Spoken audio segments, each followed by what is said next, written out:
I'm all right, mate. I'm all right. How are you doing? Yeah, no, I'm all good, thank you. I'm all good. So, no, it's nice to actually see you and speak to you because it's been a little while as well, Tanner. It's nearly a year since I see you in person. It's crazy, right? How time I know. flies. And you know what? I've been speaking to a few people recently and just saying, like, time literally does not slow down for anybody. Like, it's crazy, right? How quick time just flies by. Like, look how far we're into the year already. Like, only just blinked and it was Christmas, you know? Yeah, yeah. I thought you was going to recite one of your reels. Time is all we have. You are dead Yeah, I before we mean, are born. We are born when we are dead. Love it. I love it. I love your yes, insights. Great yes, stuff, mate. man. Yes, mate. I mean, look, time ain't waiting for no one. Like, we need to just live in the moment. Like, all we ever have is this moment right now. And you know what? Like, for me, I was depressed, 2019, mainly, sorry. Yeah, I went through, say, many months of mental misery. And during that time, I was really depressed because I was focusing, say, all of my thoughts and energy on the past. But then when I sort of come up and out of that depression, I focus solely on the future. And I mean, like, I mean, like in my 50s, 60s, 70s. And my mind was like right there. Bearing in mind, that may never come for me. Like, that's the Mm. reality. That may never come. So I went from depressed right back here, like in the past, to then extreme anxiety of the future, being right in the future. And then I read the book, The Power of Now, and that just brought me straight back into this present moment because it tells us that the only time that ever exists is this present moment right now. So Absolutely. I mean, I think it's still glitching a little bit, but I'm getting what you're saying. But when you look at what depression is, it's like a past and present going round and round in the loop with no possibility of a future. And when you look at what anxiety is, it's then throwing a negative event from past into the future, and it's this distortion view of that future. And so what you're talking about there is really, really, really important. And I say that a lot to a lot of people when they talk about that. So how did you get out of your depression? you know what? So for me, it was literally one single thought that completely transformed my life. So what it was, I was, like I say, focused all on the past. I was focusing on all of my problems rather than, say, counting my blessings. Yeah. And I was just looking at everything from, say, a negative viewpoint. Um, like for a negative lens, I guess, and looking at everything that I was potentially losing, as to say, but I didn't realize there was actually a lot that I was actually gaining. Yeah. And I was sat there, like I say, months went by. I was doing, say, I'd done some drugs, drinking, as I say, many people do. But there was one single thought that literally transformed my life, and it said, "Could I live with the thought of dying with regrets?" And I just focused on Mm. that thought, and I just thought about it. And obviously, my journey, like I was say, only just however many years back, I was laying there with zero brain activity on that hospital bed, and they wanted to pull the plug on me. And I thought, you know what? If I can overcome that, I can overcome anything. And in that moment in time, I didn't even know what gratitude meant. And I started to practice this daily gratitude every day after that thought. I woke up and I wrote down the things that I was, say, grateful. Yeah, grateful that I had in my life. Some the things that, say, I was pleased to have. Like I had all this stuff around me, and I was sort of not even acknowledging it. Like I had a home, I had clothes on my back, food in my fridge, shoes on my feet, etc. And I wasn't, say, grateful for any of that stuff back then. Mm. Once I Mm. sort of realised that the, say, nightmare that I was going through was actually a dream for someone else, I just changed my whole perspective on my life. Amazing. And I think a big key thing there is about gratitude. If we're losing gratitude, we've lost a lot of things. Because without gratitude, we're not able to really focus on the moment and see heading forward around what we're actually into. And I think as people, to generalize, a lot of people focus too much on what they don't want rather than what they do want. And it's really about shifting that, you know. Like Kelly's just put there, how do you keep feeling so positive? And if I may, on a whim, because it's not really about being positive, because I hear that a lot. And I'll tell you where I struggle with that is you could say, Ryan, I'm going to fail my exam on Friday, and you'll say, well, that's not very positive. You got to be more positive, Tanner. Got to be more, okay, well, I'm positively sure I'm going to fail my exam on Friday. So we know that it's not about positivity, it's about creating and visualizing the future. So what would it be like to pass that exam on Friday? And imagine what that would be like, and really start to look at how I will know that I've achieved that. I'm going to feel a sense of gratitude, I'm going to feel self-worth, I'm going to feel more able, I'm going to feel confident, because then I can go and do the job that I really want. And then I start really creating those feelings, and then I'm able to feel more possible that that's going to be achievable, as opposed to buying into the negative thoughts, if you like. So it's things like that. Oh, she's put. That's one Yeah, of no, the things. mate, Is that I right? love that as well because, yeah, no, I love that because in life, like what you focus on expands. You get more of what Yeah. you focus on, whether that's say the positive or the negative. So you Yeah. need to say focus on the positive outcomes or the potential positive outcomes. So Tanner, let's get into this episode today. So the reason why I sort of wanted to invite you on, because I've heard your journey. We spoke many a times, and I think who you are as a person, what you've been through, and what you say help others with in your life could really benefit many people. So hopefully there's going to be a few people on here today that are going to take a lot away from what you have to say. So the reason why I say brought you on here was to share a bit about your life journey, because I know you've been through a lot, especially growing up with your singing or your music career, the where that sort Or of lack took you of. down. Or lack Yeah, of. we're going to hear a little bit about this now. So yeah, because it took you down an avenue, right? Yeah. And I know the things that you've told me. So I just want you to share a little bit about that here too. So what I want to ask you maybe to share some of the, say, challenges, maybe let's say some of the challenges that you've been through, and what you needed to do to get you to where you are today. So maybe talk about growing up, or maybe life in your 20s, and yeah, what did you have to do to get you to where you are today, my friend? Okay.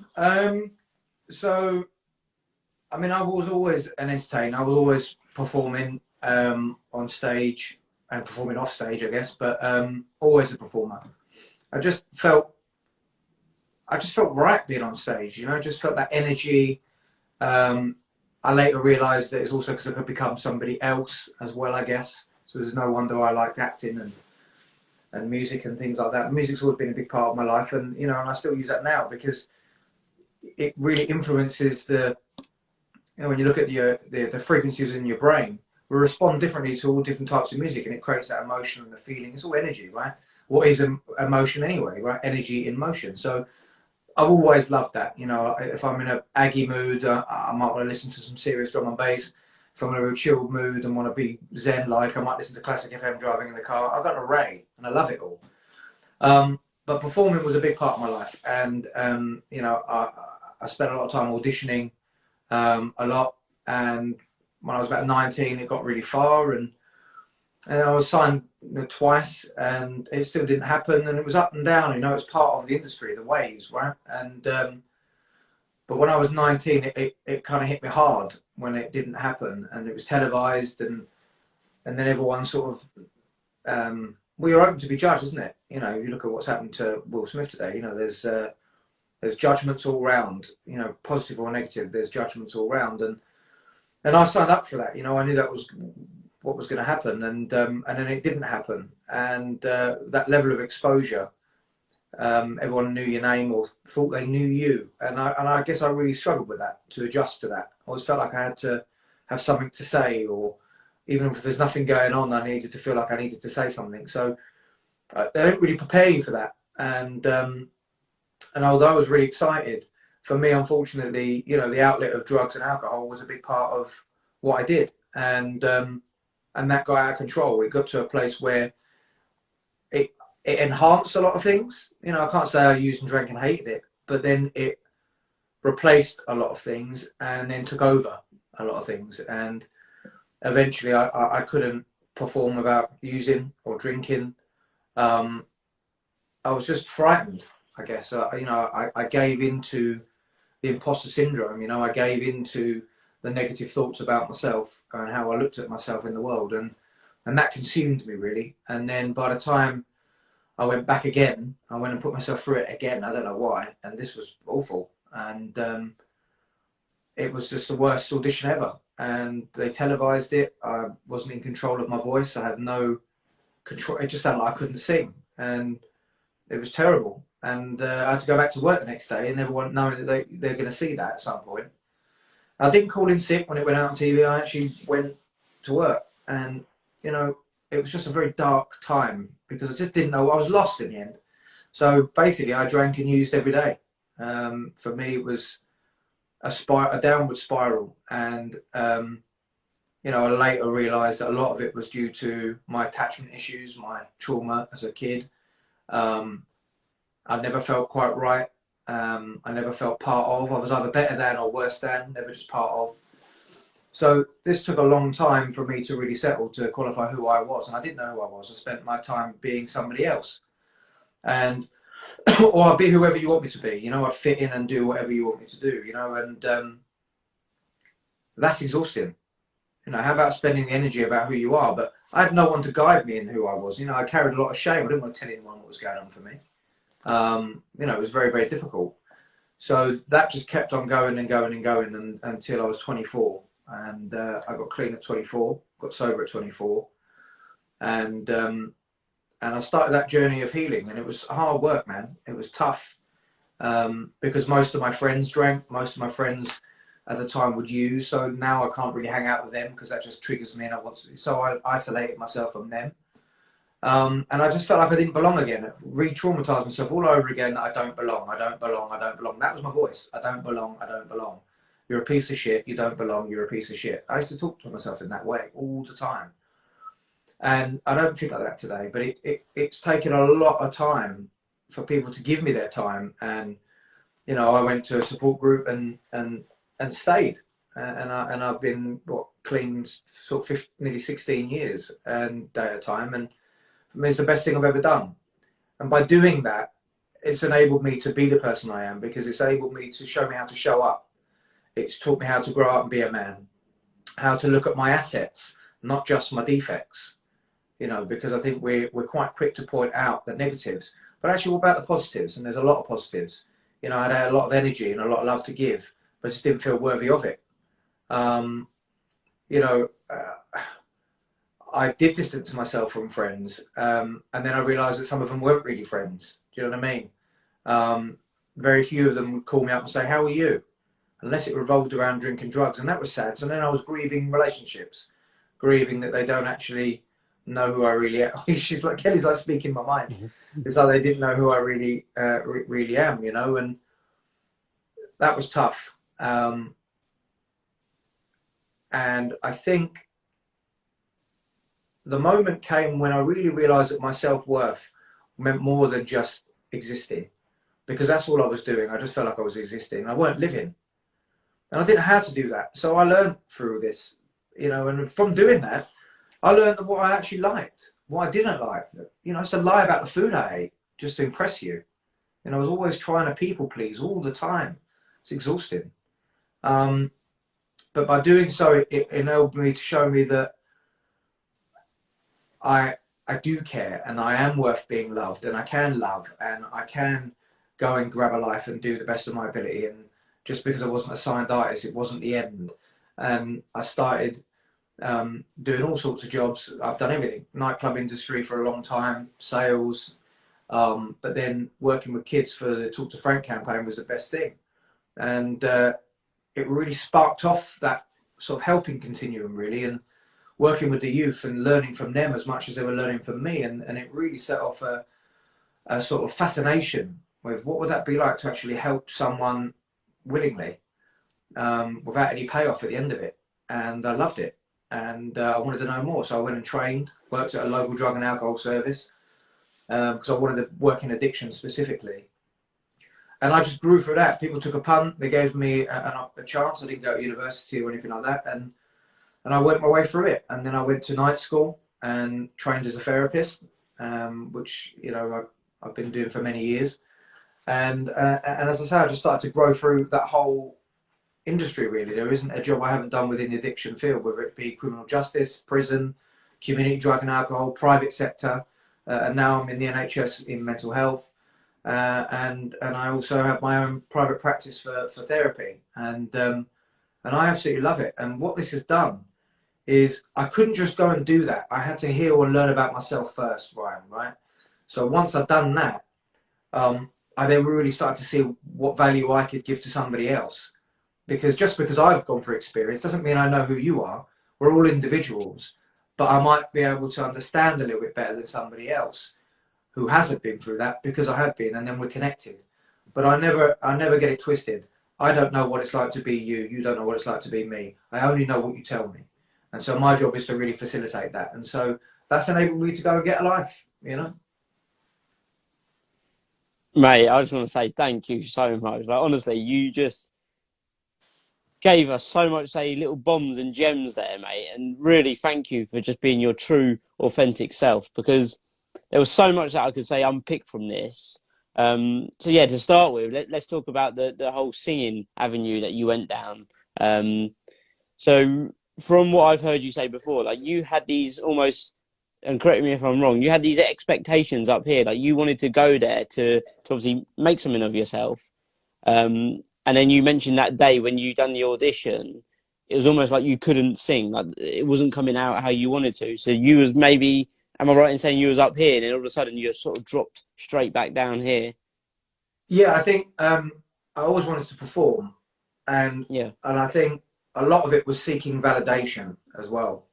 I think that there's a big part in that, and I think I was of that generation back then when it was so much about fame, and I think there probably was an element of wanting to be famous, but for what reason?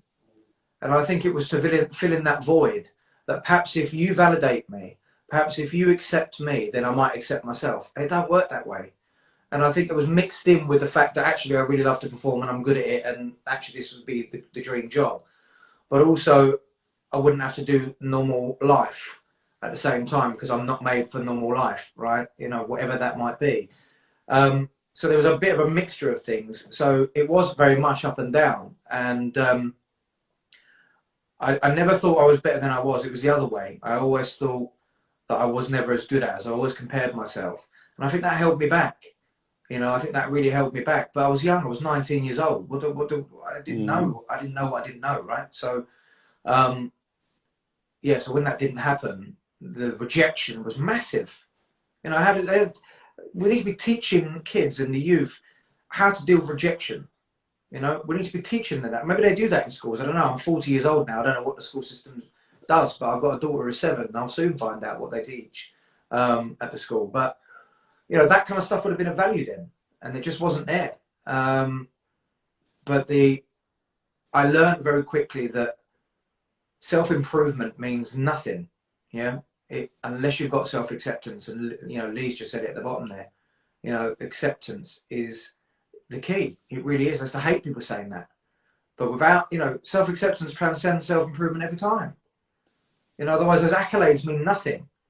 Because if you keep achieving, you know, I work with many people that are like CEOs of companies and this, that, and the other, and they think, but I don't feel that I deserve it. I don't feel good enough. And it's like, well, you keep getting all these things, but you don't accept who you are. Until that can happen, you can't move forward, because you've got to live with you. Every time you open your eyes and look in the mirror, you've got to see you, right? You've got to be with you. I'm with me forever until I go, right? Until I go to the next part of the journey, wherever that might be. So I had to find to get peace at that. And a lot of it was about letting some stuff go. And I realized that it wasn't for me. Not that I wasn't right for it. It wasn't right for me. And that's my understanding today. And I was meant for another purpose. And this is why we're here today, I guess. Yeah, thank you, mate, again for sharing that. So, for anybody maybe listening to this or who will listen to this, I believe like we're living in this, say, insta famous world. Like everyone wants to be insta famous, right? And like you mentioned there, for you, like back all the way back then, as a 19-year-old, you wanted to do it obviously because you enjoyed it, but also to become famous, right? So many people will say on Instagram and they're putting up these pictures and they're doing this, doing that, and showing off, and maybe sometimes going a little bit above what they can afford with certain things to show off. Oh, look, I've just bought this, for instance. It could be a car, a watch, even like a meal out or something like that. They're spending money like it doesn't mean anything, but then they're actually then behind camera, off of Instagram, they're sort of sat there getting upset. So anyone that's maybe sort of chasing that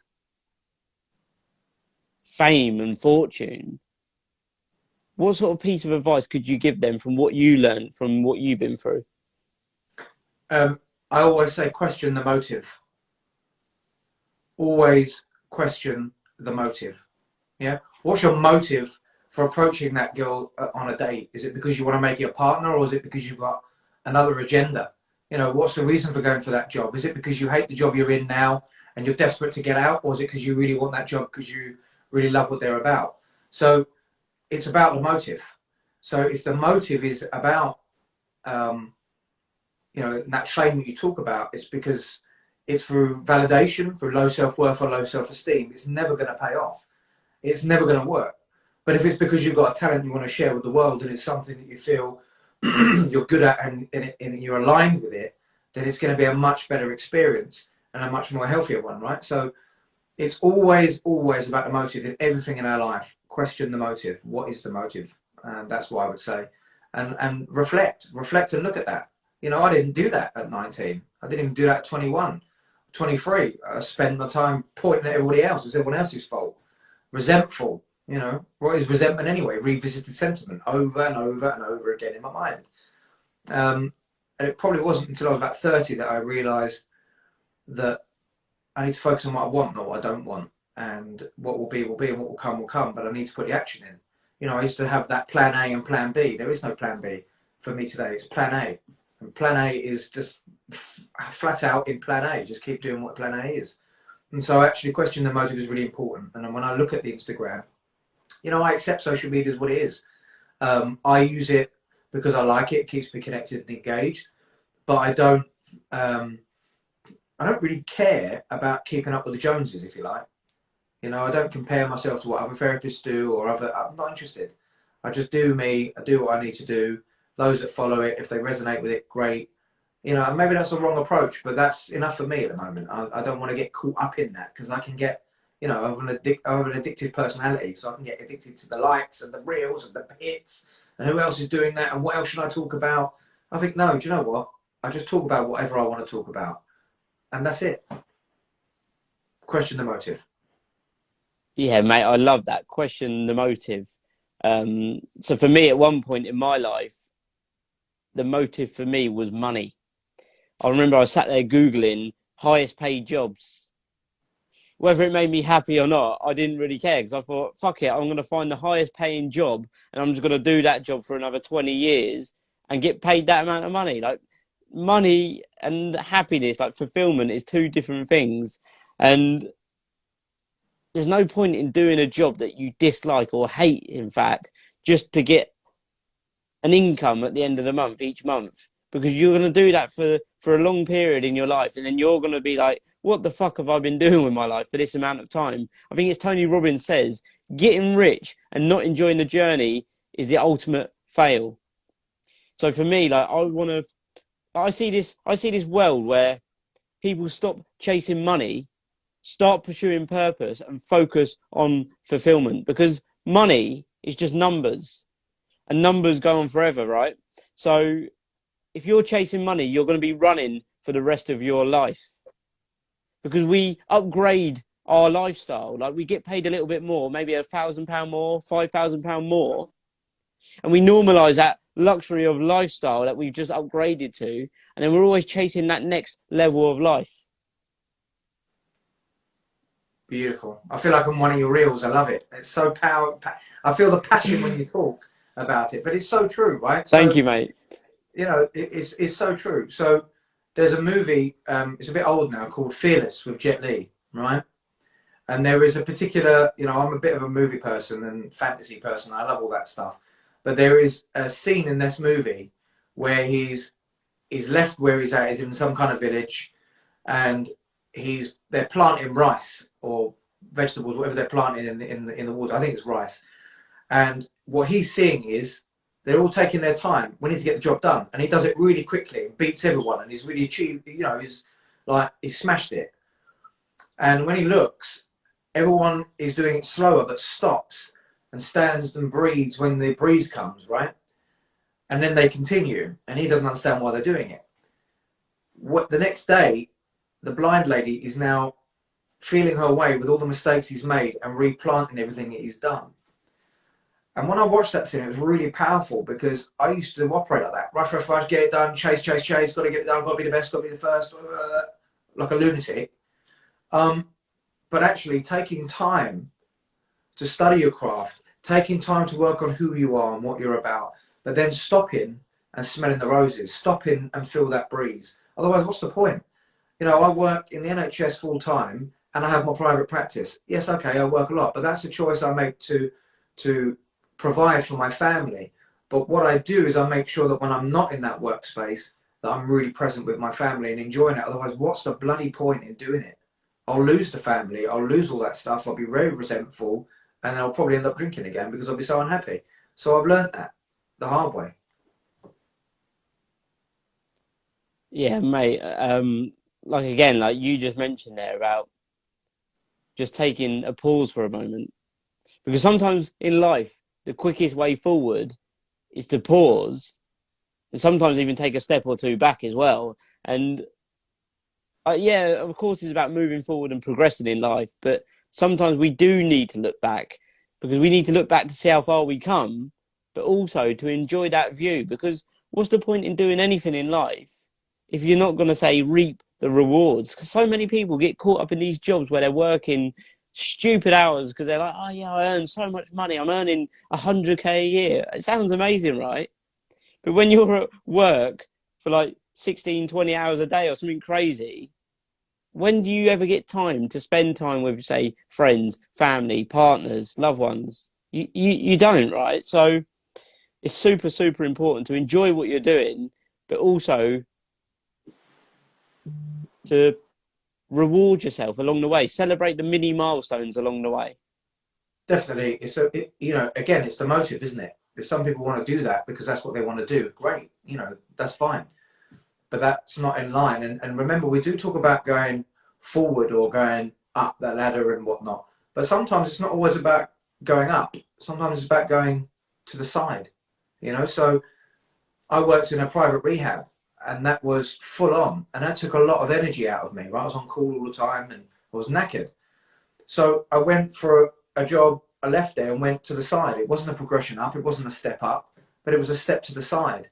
And what that meant was better quality of life, slightly less, but I had a better quality of life. So sometimes stepping to the side is really, really important. Some people get fixated in society around, we've got to keep going to the next job and up and up and up and up and up. Sometimes it's about going to the side. You know, consider your options. Mate, yeah, what you said again there about going to the side, the way that I look at it is they call it the Tarzan theory or the Tarzan method. So just think Tarzan, like we've all seen the movie Tarzan, that he's swinging through the jungle and he's grabbing hold of the vines, but it's not like everyone's in front of him. No, sometimes it's to the side, sometimes he's got to go back again. So to Yep. get to where he wants to go across the other side of the jungle, as to say, he's Yep. got to swing from one to the other. And sometimes that does mean going to the side or back. It's the same in life. Like sometimes life may put you on, say, a worse path or a worse track momentarily, but it could ultimately lead you to a better destination. So, Tanner, before we sort of wrap this up, I have 5 quick questions that I want to blast through because I know we've been on here for a little while and I don't want to take all your time up, my friend, tonight. But we've got 5 questions that I want to start asking you. And yeah, I've asked you these before, but I'm going to ask you again because your answers were fantastic. So if they're the same or if not better, Oh, I this is. can't Oh, wait. is that what you was? That was a couple of months ago, though. Gee, I'm gonna remember that. Yeah, Okay, yeah. right. Okay. Mate, you done it off the cuff and it was so good. So the first one is, what is the best piece of advice that you've ever received and why? Pass. Sorry, I thought it was a game show. Beg your pardon. Right, go back. Repeat the question. What is the best piece of advice that you have ever received and why? The alternative might be better. I'm just going to leave you with that. No, I was told the alternative might be better. So for me, how I operated, how I processed, it was always like, it's got to be this, it's got to be this, it's got to be this, it's got to be this. It was so intense and there was no maneuver around it. And what you're talking about there with, you know, the Tarzan theory is about adapting, right? But when I was so focused and tunnel visioned on one place, I'm not being like an adaptable person, right? So the alternative might be better, and thank God for that, because if I focused so much that when I didn't achieve the record deal and the career that I wanted within music, not because I want for trying, but if I didn't really accept that the alternative might be better, I wouldn't see a possibility of looking at other attributes I have to offer and to move forward in my life. So the alternative might be better. And the reason that works in me is it works in all areas of my life, because sometimes I'm a bit of a perfectionist. You know, I might have an idea to go to this restaurant, take my family out, you know, for Mother's Day, but I've left it too late. So suddenly I'm really pissed off and I'm in a bad mood about it. Well, actually, the alternative might be better. Let's see if we've got something else. It's that strive for perfectionism that sometimes I don't have to do. And that's why that person said that to me all them years ago. And that served me in good stead. So that is my answer. Do I play for the chance for the family holiday and the family car? This is what you could have won. This is what you could have won, mate. It's all right. I'm going to focus on what I want, Ryan. I'm going to focus on what I want. Right, so the next one is, what is the worst piece of advice that you've ever received and acted on, and what was the result? Yeah. Stand up and be a man. That's what I was told. That was the worst advice. That was so toxic. Because of course, that really hit when I felt like perhaps I wasn't being a man, if you like, whatever that was supposed to be, you know? Like, men don't show feelings or emotion, really. They're human beings. So that wasn't really great. It was toxic masculinity. And that really hit me hard because I was feeling less than. And so I bought into that. Maybe that's the truth. You know, it hits home. You know, maybe they're right. You know, that kind of stuff. And that was a long time ago, so that wasn't useful. And that was really detrimental. But that's not that person's fault. They are where they are. They're doing what they're doing. But I believe they knew what they were doing, and it worked. But it won't work now. It doesn't work now. No. There's nothing that I think anyone can say now, unless I think it's true. So if I think it's true, you know, if I put on weight and someone says, "Oh, you're looking a bit chubby there, mate. You're putting a bit of timber on," you know, it starts speaking to me in that way. If I'm really feeling not great about the way I might react instead of respond, right? Whereas I can look at that and think, well, actually, yeah, you're probably right. I need to do something about that if I want to do something about that. So it's the way it lands, you know. So, but at that time, I was particularly vulnerable, and I think that was probably the most useless piece of advice I was ever given, or statements. But yeah. Yeah, I mean, I'm sure many of us that are listening to this have heard that, say, especially with the guys here, be a man. Like, what the fuck does that mean? What does it mean, right? So, yeah, I mean, that's a super, super important one. So, well, you know what it was? I'll tell you the context. It was someone I dated a long time ago was being an absolute nuisance. They were completely out of their box, caused a massive big argument, and then wanted me to pick up the pieces. And there I am, potentially going to get the crap kicked out of me by about 5, 6 blokes. Stand up and be a man. Oh, right, okay, yeah. I'm going to go and get a kick in when actually I agree with them and disagree with your behaviour, and you want me to go and do that. Actually, I don't really want to go and do that. So, you know, that was the feedback. It was horrible, you know. Oh, to be a teenager. I mean, that could have ended quite badly, couldn't it? Right. So. Well, exactly. No, you could have been in a situation like you were in that past, you know. Yeah, Exactly. Exactly. So the next thing that I want to ask you about then is, like, in life, I believe there's a big part of life, say, is about moving forward, progressing, learning new things. Yeah. But a big part of life, or even bigger part sometimes, is about unlearning certain things. So what, say, one piece of advice or what one thing did you have to unlearn throughout your life? Can't remember what I said last time. What do I have to unlearn? One thing I had to unlearn. Well, there's been many things. I'm just trying to think of what. Pretty much, I had to unlearn everything, really. But what did I have to unlearn? Like around beliefs and stuff, maybe childhood programming, etc. Yeah. Yeah. Well, I had to unlearn really that about the expectations. There was always those expectations. I had to unlearn high expectations is what I'm referring to. Always had high expectations, and I think I learned that. That was a learned behaviour. And what happens there is if you always have high expectations, people will never meet it. So what happens? Yeah, they never meet it. So therefore, I had to unlearn that. I had to lower, maybe not lower the bar, because that sounds negative in itself. But I had to really check my motive on what those high expectations were, and what the payoff from setting those were. And it just wasn't getting me anywhere.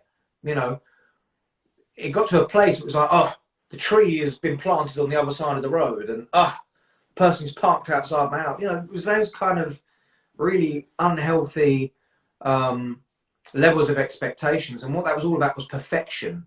And if we could sort the outside out, maybe I might feel better on the inside. So I had to unlearn all that. That it's not to have no expectations, but it's actually stop putting all of my eggs in one basket. Get many baskets, man. Get many baskets. Yeah, I love that. Many baskets. Nice.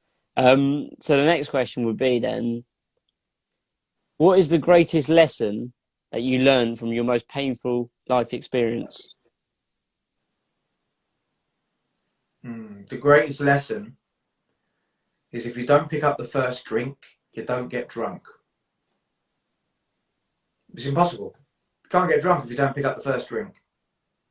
And when I picked up that first one, I don't stop.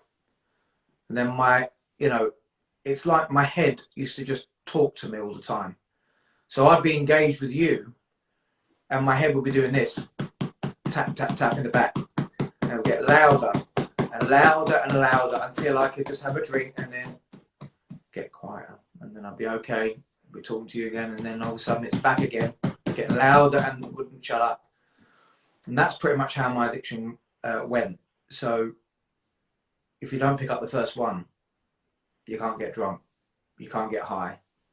And I didn't think it was that easy, but it makes sense when you say it back. It's like, well, that kind of makes sense. Because someone like me, when I start, I don't stop. And I'll justify the behaviour because I don't drink every day. I'm not on a park bench with a brown paper bag. Well, that person didn't start out that way. And I learned a lot of that from meeting really real people and listening to their stories and really humbling self to really say, listen, I need to hear what these guys got to say. People who come from worse situations than me were getting sobriety and getting better. I was thinking, wow, there's something in that. Maybe there's a chance for me, right? So it really helped me and learn in good stead to sort of really listen to others, not just hear them, but really listen. I was told to put the cotton wool out my ears and put it in my mouth, basically. Wow. Yeah, I mean, what you just said there about the drinks as well, like if you don't drink the first drink, you can't get drunk, basically. Like it's so simple, right? But for the individual, I'm sure they feel it's not that simple. So this could even be leading on to my next question, which the next question would be, knowing what you know now, what one piece of advice would you give to your 20-year-old self?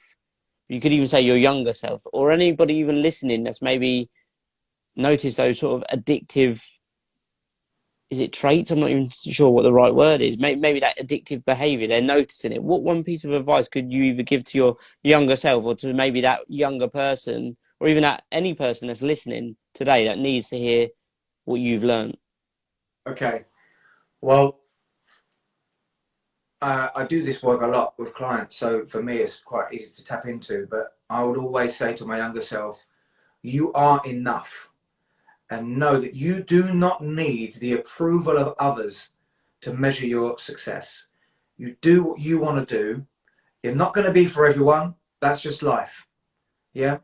Don't focus on the one person out of 10 that says they don't like you and forget that 9 people said they like you. Don't be that guy. It's okay to do you. You are enough. You don't need the validation of others. Go out and try and test these things and see what happens. you know, but go and enjoy it and learn from it all. But don't be held back by seeking the validation of others, because you are enough, you know what your worth is, and go and do it. That's the kind of stuff I would say.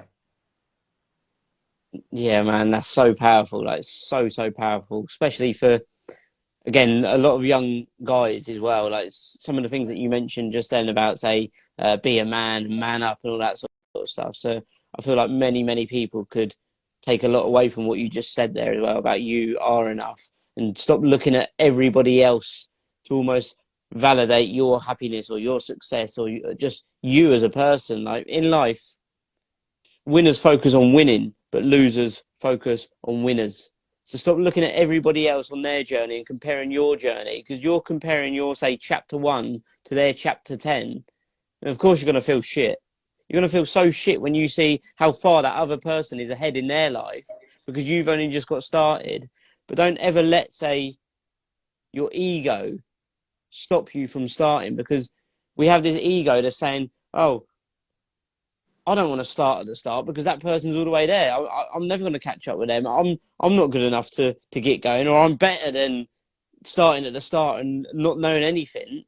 Just get the ball rolling, get moving in your life in the direction that you want to go, and focus on your lane, stay in your lane, and give it time to unfold. Yeah, absolutely. And if you don't feel you can do any of that, right, the one thing I would say as an added extra is ask for help. You absolutely can go and ask for help. And that's one thing I didn't do, you know, because there was fear of shame, you know, fear of being judged. So it's not just ask for help by anyone. There will always be that person, hopefully, for someone that they'll look up to or aspire to, or think, actually, I could really trust them with some of my stuff. If you've got those relationships, talk to that person. The person that's really invested and cares about you. Because, you know, holding it in your head didn't help me, and doesn't help a lot of people. It's sharing that with the right people, and having that humility to say, actually, hi, I need some help over here, and just whether it's just being listened to, doesn't necessarily have to have the answers, but just having that time to be able to process and reflect, and just to hear it back in your own voice what you're saying. I mean, that's how therapy works. I don't tell people the answers. You know, I might help guide and coach along the way, but quite often it's about them actually vocalizing it, verbalizing it out loud, their issues, and that in itself, they then come up with their solution. So it's just having that ability to ask for help, and I think we're getting better at that, but more of that will be useful. Yeah, no, I totally agree with you, my friend. So, Tane, I just want to say thank you so much for coming on today and doing this with me, because I believe what you said today will help so many people, and it's helped me as well. Like, the stuff that you say, I feel like so impactful and inspiring as well. So just thank you. So if Thanks, anyone's mate. listening and they want to, say, reach out to you or follow your journey, check out what you're doing, connect with you in any way at all, what's the best way for someone to do that? So just go onto my Instagram. It's on there at Tanner Therapy. It's got a link to my website there. It's all there. Just message me on there if you want to, if you like what I'm doing, and just connect. And if you're in trouble and you want to still connect, that's what I'm there for. Absolutely, go ahead and do so. Or you can speak to Ryan, who's my PA. He'll respond accordingly. Tanner, thank you so much, my friend, for today. I really enjoyed this episode. And You're welcome. yeah, no, thank you. Is there anything else that you wanted to say before we end? I think you're amazing. I love your journey, and you're so, like, in so many ways, you're so the opposite to me, but we're the same. And what I mean by that is, when I met you at that clubhouse party in the park, I get, you know, I'm quite an extroverted character, right? I don't know if you could tell. So you know, I will work the room. I get enjoyment out of that, and I buzz, and I just, you know. But you'll get the same feeling, but being slightly more reserved. And I remember looking at you, and I was thinking, geezer's just so chilled out, right? But then you'd be laughing once you're calm and relaxed. And what really amazes me is that we can have such different personality types, but have so many similarities, and I love that. And that's why I like the app. That's why I like mixing with all different types of people. We can just vibe, and we've all got different personality types, and you're one of them. And you know, you're a great guy. People like you, people like Dale, you know, Ryan that was on, and you know, I'm looking forward to seeing you again at the next one. But I just really love what you're about. You've got a lovely energy, and you're genuine, and that's what I like. I spent too much time being around people full of bullshit, and I used to speak my own bullshit. And I'm more about authenticity, and I'll only bother with people that bother with me now. I'm not chasing anything anymore. But you are one of these people. I don't speak to you all the time, but when I do, I feel I get great value, and I really feel like I learn and grow, and I just feel something really nice. I don't know what it is. I think maybe a bromance is starting to emerge there. I don't know, but no, man. I really, you know, people like Kev. I just really love what you're about. So just want to thank you as well for doing what you're doing. I've seen you speak on some of those stages, and I hope to share one of them stages with you in the future. Oh, Tanner, thank you so much, my friend. Honestly, it does mean the world to me. And no, obviously, same with you. Like, such a nice guy. And yeah, that day that we first met in that part there, face to face, like, what an incredible guy you are. And you made me smile the whole day. So just keep doing what you're doing. You're helping so many people too. And like, you're a great guy as well. I'll never forget that, my friend. So thank you so much for coming on today. I really Thanks, appreciate mate. you. Thank you, everybody, as well, for coming in, tuning in. And yeah, no, guys, check out this episode. I'm going to stick it back on my IGTV. I'm going to cut it up and make some reels in the near future. But yeah, thanks everybody. Thanks, Tanner, and we'll catch up soon.